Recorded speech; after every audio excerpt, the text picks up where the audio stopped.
This might be the only part of my video that actually takes because I accidentally hit a button that I shouldn't have on this camera I'm not greatly familiar with.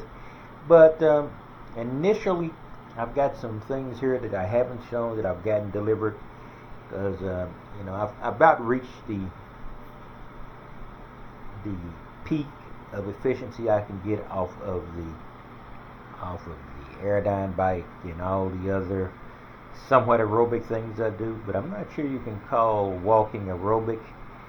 I always think about running with aerobic, but I did my 20,000 steps today, which is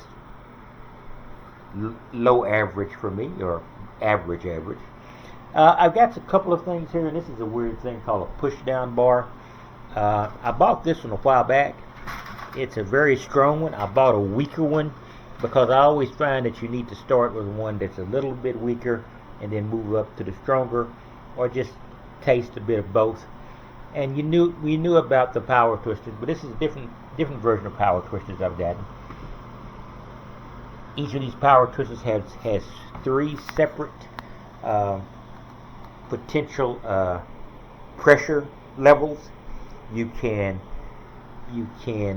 do it at the ends, here and here.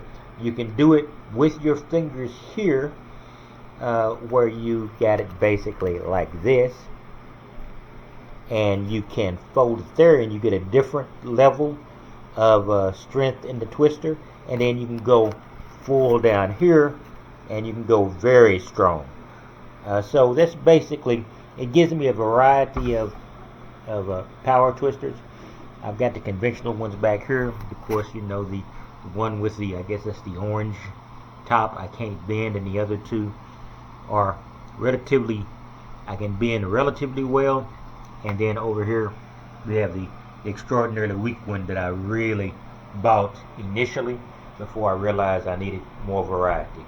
So I just want to give you a quick rundown of these, and I'll be showing all of these and giving examples of how they work.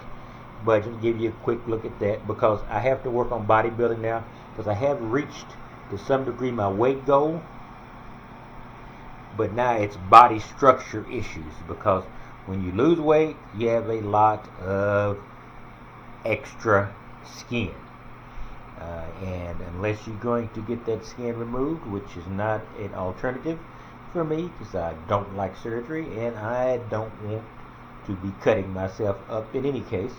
So I just want to give you a quick run. So that's basically what I'm working on now, giving you a quick rundown of the day, giving you a quick look at the van.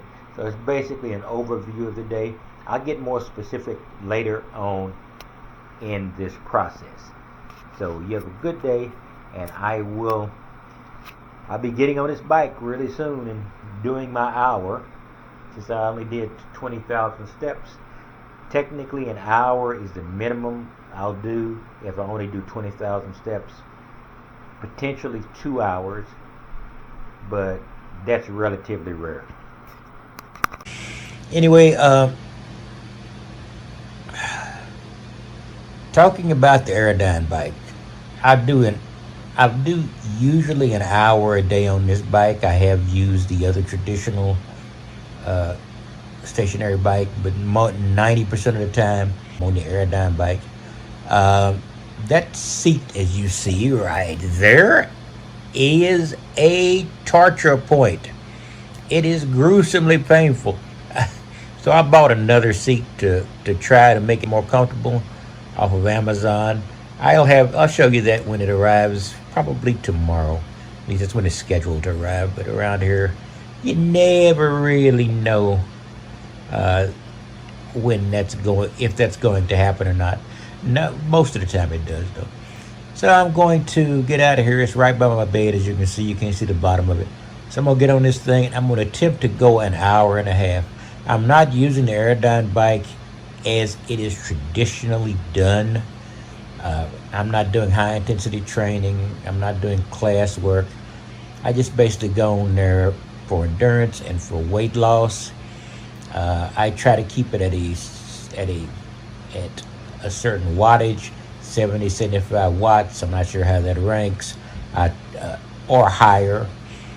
So right now I'm going to try to do this thing for 90 minutes.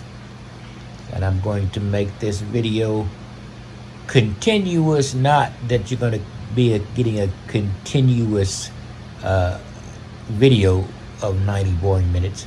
I'm just going to stop it right here. I'm going to crawl out of this bed complaining as to why the heck I'm doing this, and then I'm going to get on this thing. I'll show you the display when I start.